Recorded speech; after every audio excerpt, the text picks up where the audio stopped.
hazvina kumira zvakanaka mhuri yeZimbabwe. Home Affairs Minister Kazembe kneels down before Defense Minister Opamuchinguri Kashiri at the burial of retired Brigadier General Romeo Muchunguma at National Heroes Acre in Harare on Monday. Kupfugamira vakuru vacho. So nyaya iri kuenderera kumberi haisi kuperera ipapo pari kuzonzi addressing mourners at the interment. Kazembe said, when we have peace in the country, there are some parties holding meetings and wanting violence.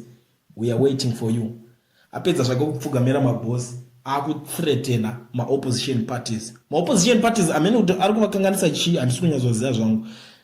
Nyaya iripo ndeyekuti ukada kunyanyisozvitresa mushe uchazonzwawo futi vanhu ma-opposition vachataura kuti aiwa these guys vanga vachingobraya kumba kuavondale kuya hanzi vanga vangoenda for bray ivava vacho ndo vakunzi vakutoita ma-meetings.